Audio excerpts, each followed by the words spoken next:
Hello, everyone. This is Mark Converti, Vice President of the Board of the Symphony of the Southwest. Welcome to our fourth installment of An Evening with Cal. Please feel free, if you want to ask questions during the broadcast, to put them in the chat window, and we'll answer them at the end. So now let's welcome again Cal Stewart Kellogg. Hello, everyone, and welcome to my home. Tonight I'm going to offer you two stories, one from Lincoln Center, New York, and one from the Kennedy Center in Washington. I don't want to say any more about either of them right now because I'm liable to let cats out of bags, and that would destroy the whole setup. So let me start by saying, for the 1977 season opener, the New York City Opera offered that great double bill, that great Verismo double bill, Cavalleria Rusticana, rustic chivalry, if you will, by Pietro Mascagni, and I Pagliacci, the Clowns, by Ruggero Leoncavallo. These two composers, and those that followed their lead, wanted to present to people a real slice of life. The word verismo, veristic, really true to form, true to life. They wanted to set up situations where human beings would deal with whatever the situation was and give you a feeling of human angst, tragedy, and whatever. Usually there were three elements that you found in these, and you still find in them. Number one, a romantic and sometimes illicit love affair. Number two, a devastating betrayal. And number three, the settling of accounts. Cav and Pag, as they're known in the business, have been side by side since their first performances. Both are stunningly beautiful, and in the case of Pagliacci, unique. No one, before or since Leoncavallo, has managed to bring a play within a play concept to the stage in such a wonderful way. In the opera, the characters in the opera must imitate their lives in a comedy that reveals their true identity. And it is absolutely a shock. It's brutal, it's ferocious, and so in many ways is the Cavalleria Rusticana, which precedes it. The general idea of Cavalleria, I don't know where I am this evening, is as follows. Santuzza has given herself to Turiddu, who is in love with Lola, who is married to Alfio, who is absent and out of town quite an awful lot. When Turiddu refuses to solve Santuzza's honor problem by not marrying her, she spills the beans about Turiddu and Lola to Alfio, and Alfio settles accounts. Both of these operas last about 70 minutes, an hour and 10, and both, I was to find out, need mental and physical timing, preparation, thought. I was not aware of what was needed at the time. I was full out. Every bar was a full bar of energy, and I had no idea where I was going with it, but I found out, and you will too as we go along tonight. And I also didn't know that Verismo opera carries with it interpolated high notes all over the place, which I suppose is usual and expected because opera is, of course, about high notes. And there are times in the music where there are rhythmical things that are different than what is printed, and there's no indication whatever about these things. Imagine my surprise when I finished studying these pieces and got a feel for what I wanted to do with them. After hearing one or two recordings, I was bewildered because I was looking at a page of music that didn't seem to be interpreted correctly, or at least was not being honored in the way that it was written by the performers. I took this concern to my conducting teacher, Franco Ferrara, who said to me, "These men were men of the theater. If a singer came up to them and said, 'Maestro, I think I can make the aria more effective if I did this,' and they bought it, they'd say, 'Leave that in. And after a while, there were many suggestions and many things accepted. The fact of the matter is that once a performance practice was in vogue, nobody ever went back and corrected the scores. The scores are really the way that they were originally. So you sort of have to know what's going on in order to do them. There are actually bars in Cavalleria Rusticana that are twice as slow, twice as fast, and there are a couple of places where the time changes dramatically. But Ferrara summed it all up. He said, be flexible and expect the unexpected. In opera, it happens all the time.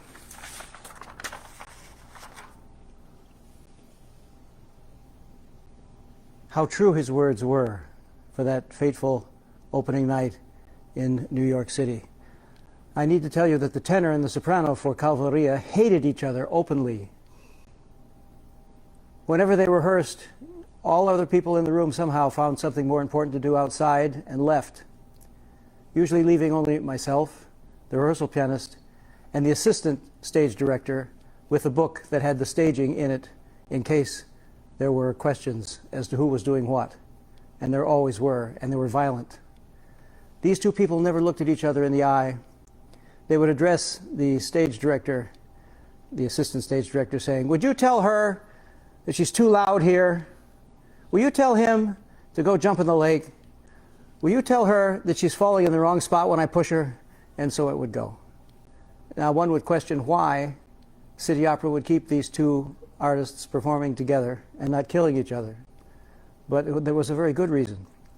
Because in the duet between Santuzza and Turiddu is a knockdown, drag-out affair. Carrying this kind of energy into that scene made for great theater.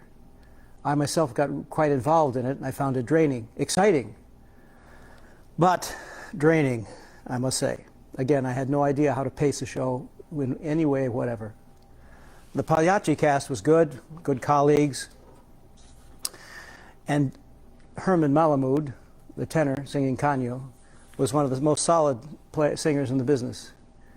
Diana Soviero, his lovely wife in the opera, Nedda, recalled their first meeting, which happened to be in the middle of a Pagliacci, when he came on stage dressed as the clown and said, "Hi, I'm Herman," because the man that was scheduled to play the part had gotten sick midway through the performance. We opened Cavalleria, and it was a great success. Obviously, with what was the baggage that was carried into the performance and the music itself, it really was quite a spectacular show. I gave it everything that I had. And I was sitting on the desk, the couch in the conductor's lounge, and came to the brutal realization that in about 15 minutes, I had to get back in there and crank up another 70-minute knockdown, drag-out opera. How was I ever going to do that?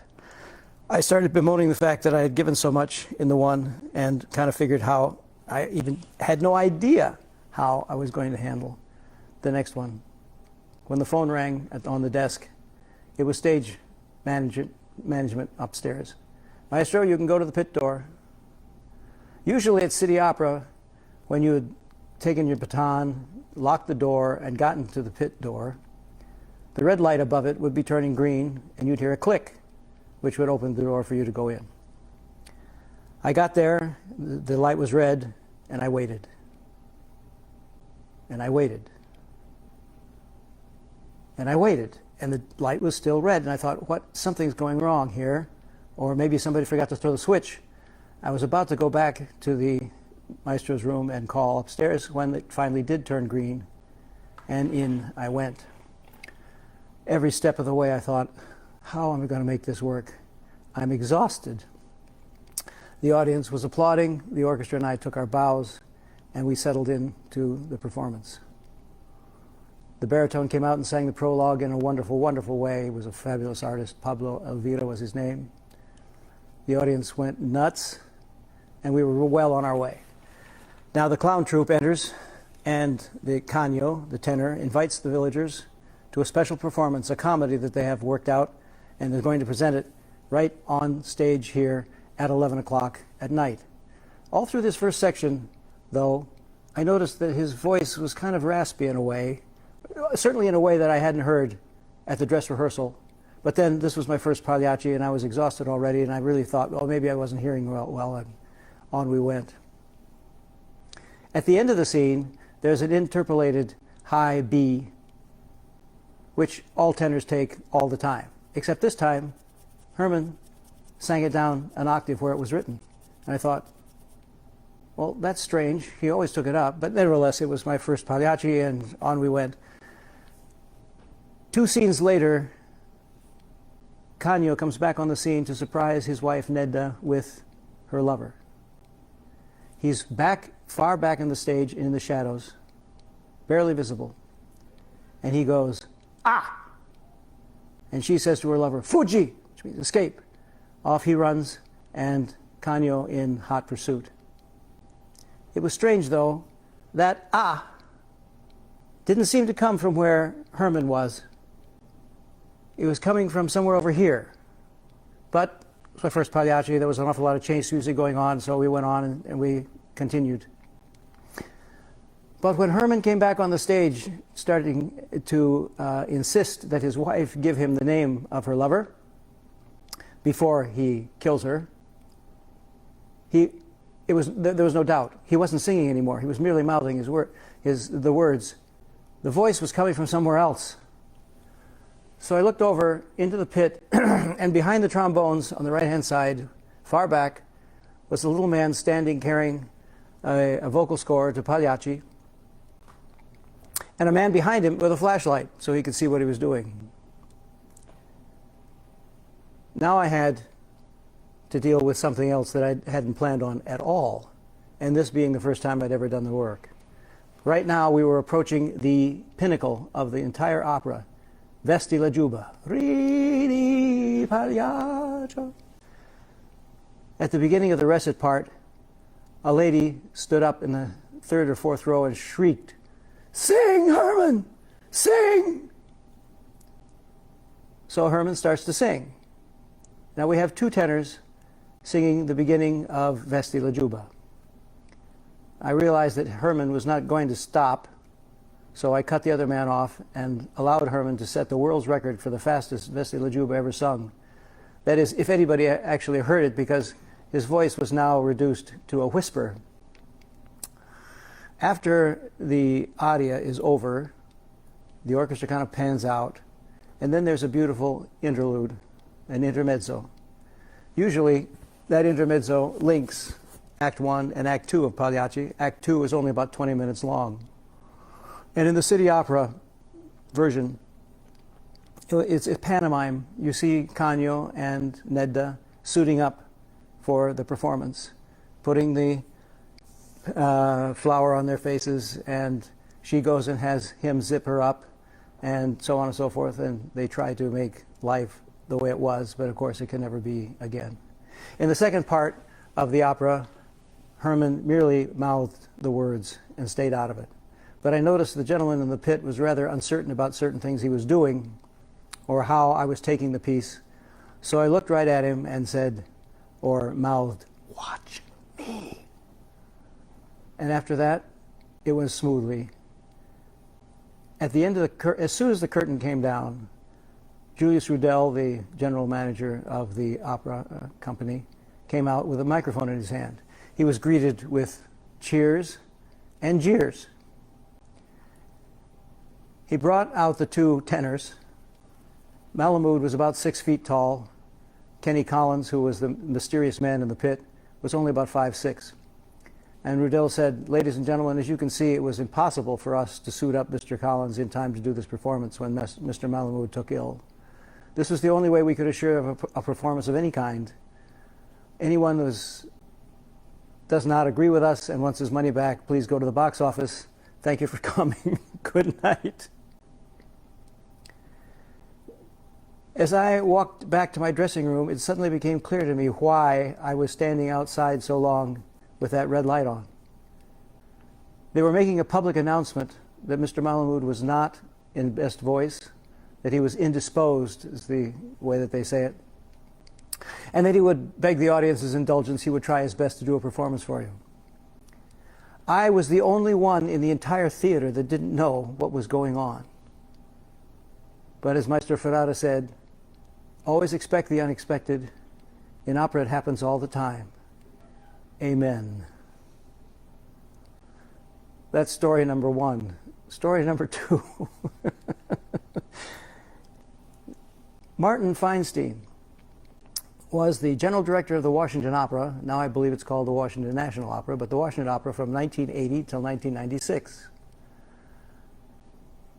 I was a regular on all 16 seasons, and I conducted 24 operas in that time for him. Martin was an opera enthusiast. He started his great love of the art form being an usher, volunteer usher at the Met, the old Met. And though I'm not sure when he was engaged by Sol Hurok, he became a PR representative for the Sol Hurok Artists Agency. There, he made contacts and made friends with an awful lot of people, including some of the great artists of our time, and not just in the realm of opera.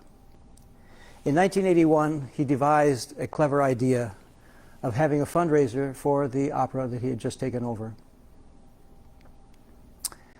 How he managed to lure down to Washington the people that graced the stage that night in the Terrace Theater would make a very interesting book to read. Now, I can't remember practically everyone that was there, although I'm going to come close, I hope. These were the people that he got down there. Sid Caesar, Imogene Coca, Gene Stapleton, Christopher Plummer, Tammy Grimes, Jerome Hines, famous bass, Catherine Malfitano, at that time a young superstar, and the entire cast of the Barbara Seville that was performing the Barbara Seville every other night in that same theater. The Terrace Theater, ladies and gentlemen, is like an amphitheater, but it's small, very small. When you enter the theater, you enter at the very last row, and then you go down the stairs this way, and the stage is at the very bottom, and the pit below it. Only 450 seats. So the people that came to hear this gala event probably paid a pretty penny. With those people on the stage, you would think, yes, it probably did cost quite an awful lot. But the real plum in Martin's hat was the fact that he talked Ethel Merman into coming down. Ethel Merman had always wanted to sing You're Just in Love from Call Me Madam with Jerome Hines, one of her great to-do bucket list things.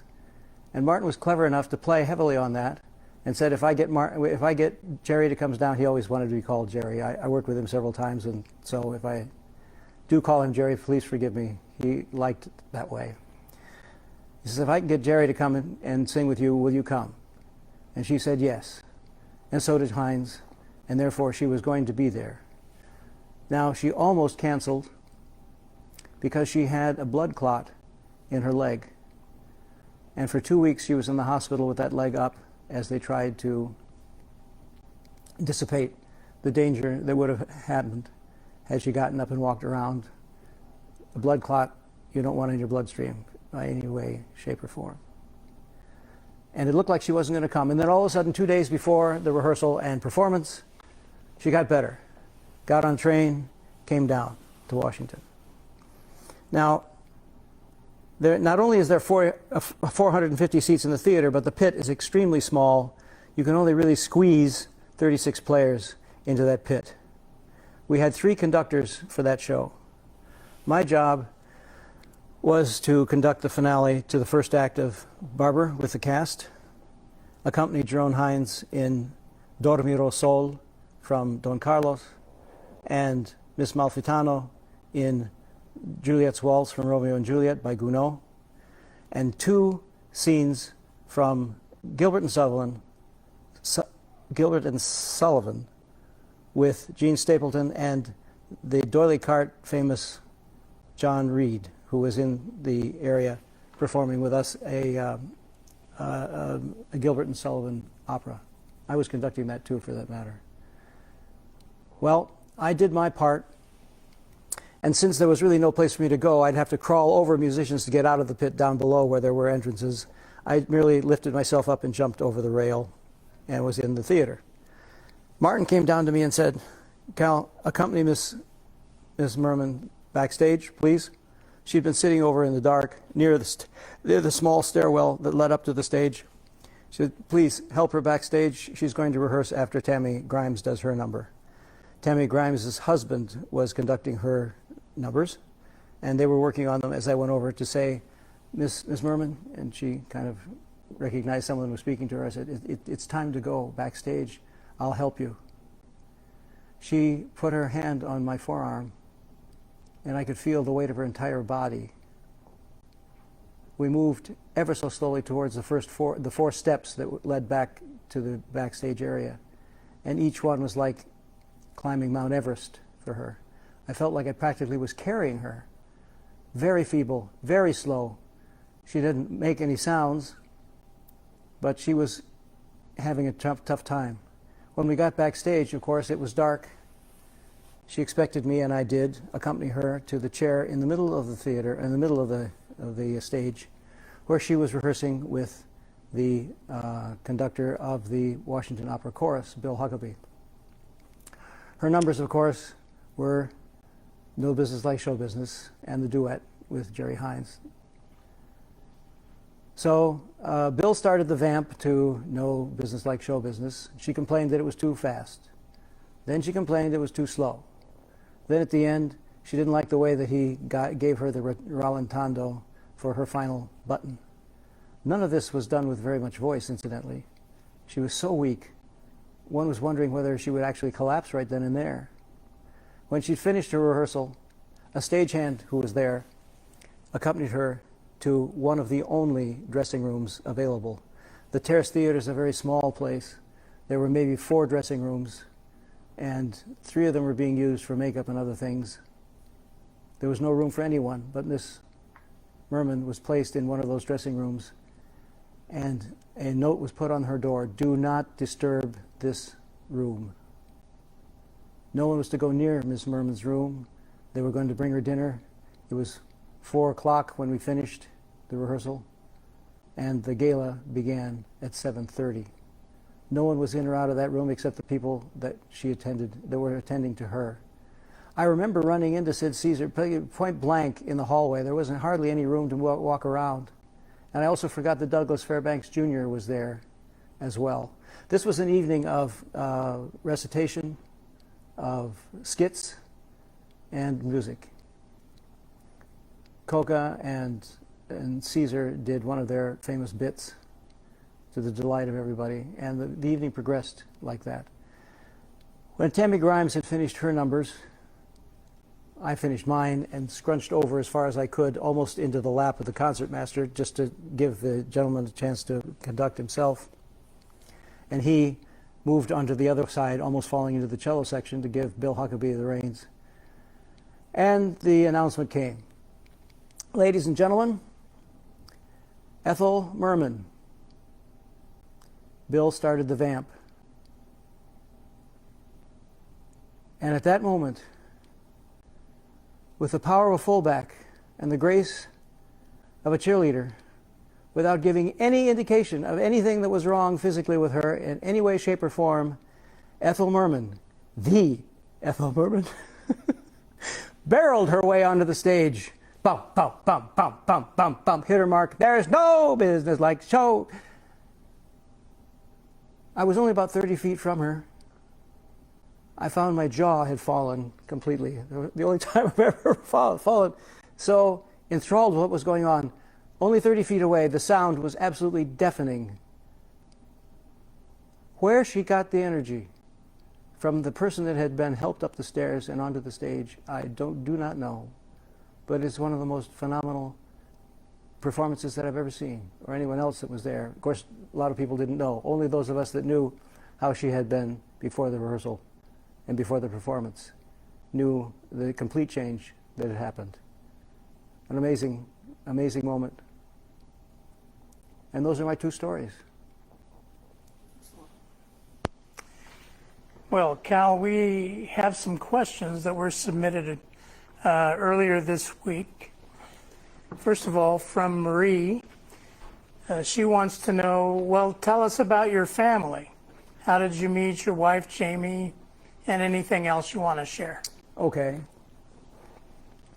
For 6 years, I was principal conductor of the Arizona Opera. And in 2001, or 2000, now it's getting rather hazy, I was doing Don Carlo, a magnificent work by Giuseppe Verdi, and it turned out to be a benchmark for the orchestra and chorus and everybody. About 10 days before the rehearsal period started, one of the cellists in the orchestra got a job somewhere else and was gone. The contractor tried getting a hold of a number of cellists, all of whom were either busy or were not interested. They got down to about a week before the rehearsal started, and the contractor sent out an SOS. Any string player, any wind player, anyone at all that knows a cellist that might play this gig, please take it upon yourselves to act for us and get it down and done. Well, Patricia Kosand, then the first violist of the orchestra, knew that Jamie Guy would be free to play. She had actually played in the opera orchestra for a number of years and had only a couple of years before quit. So she called up Jamie, and Jamie again thought there wasn't enough time to prepare. Don Carlos is a long, long opera, even in the 4-act format that we were doing. It usually is done 5 acts, and it's even longer. But Patricia said to her, "You must come. You must, it's important, you must meet the conductor."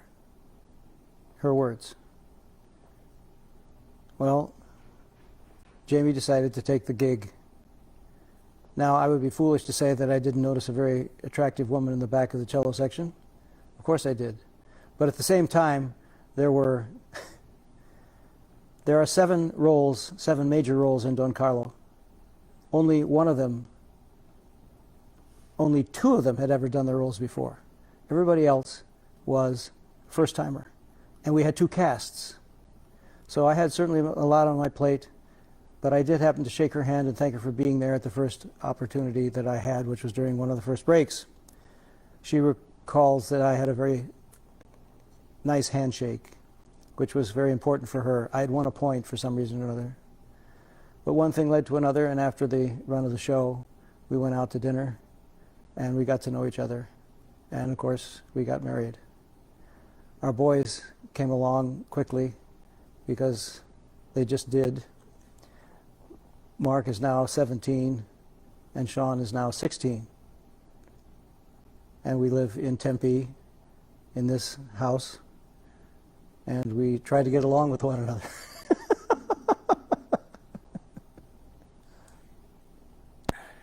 Next question. Daniel would like to know what you are reading right now. I am reading Grant. This book must be at least that thick. And I wish I could pronounce or even paid any attention to the name of the author, because he certainly deserves credit for the monumental work that he's written. And I love history. I've been a Lincoln fan for years. I've read extensively on Benjamin Franklin and Jefferson and Washington and John Adams. And this is a completely different type of biography, and interesting for most of us that don't know or know very much about Grant. Not necessarily what he accomplished, but his personality, how unassuming he was, how kind and how quiet, how taciturn to a degree that was disturbing, and how unfortunately his grandfather had an alcohol problem that must have infiltrated to him. And although he tried his best to stay away from it, and he had a gentleman that was his aide-de-camp on him every minute of the day to keep him away from it, there were times when he had relapses into drunken binges. The politicians tried to use that against him to get him removed from his commands, but Lincoln said in a very famous exchange, "I can't fire that man, he fights." And Grant fought. And I'm really enjoying the book. I've gotten almost to Appomattox, and I'm looking forward to getting on to the rest of it. I don't know much about his presidency or what happened afterwards, so I'm looking forward to it.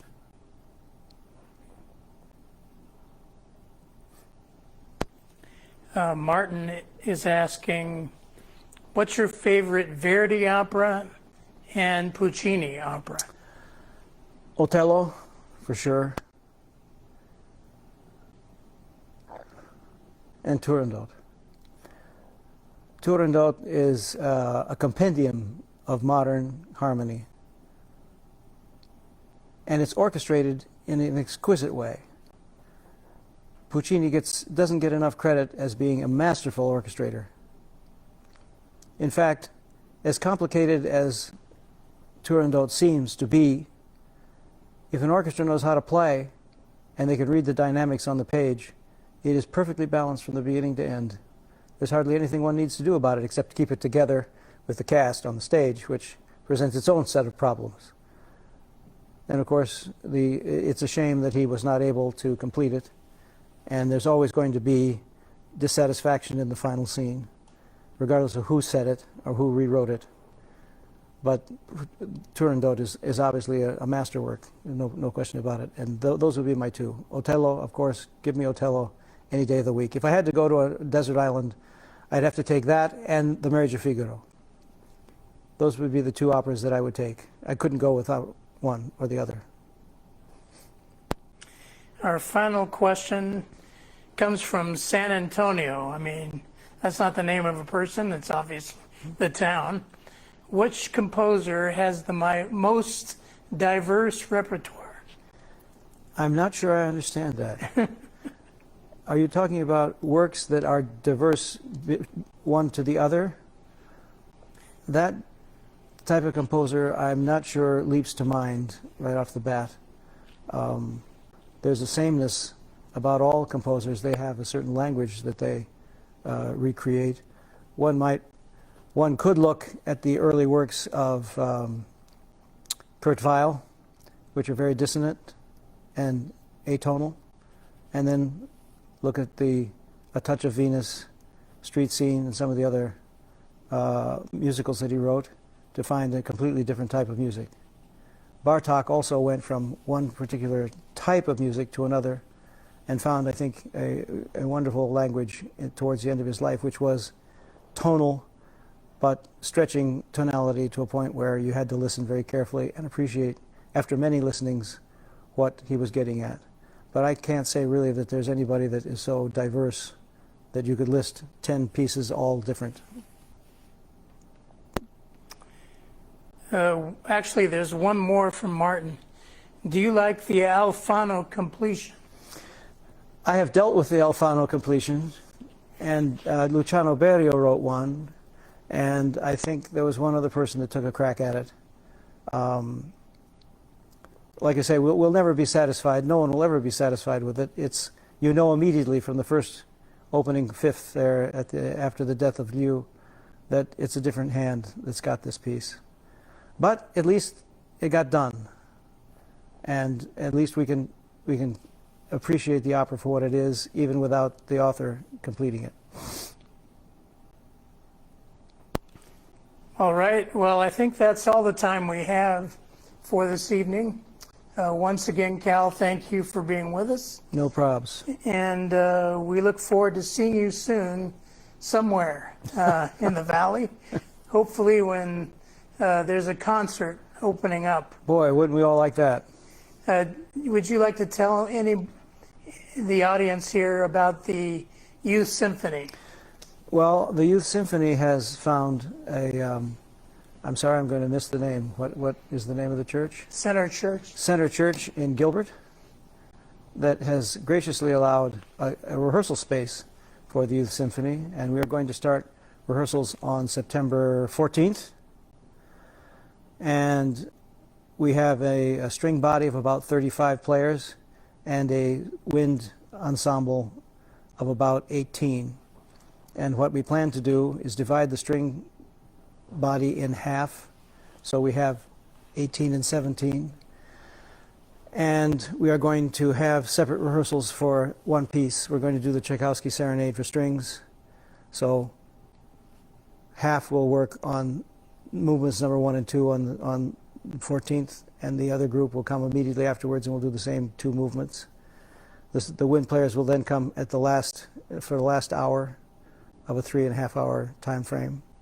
And we're going to play the second movement of the Brahms Second Suite in A, Opus 16, and the charming Johann Strauss Serenade, Opus 7, one of his first works.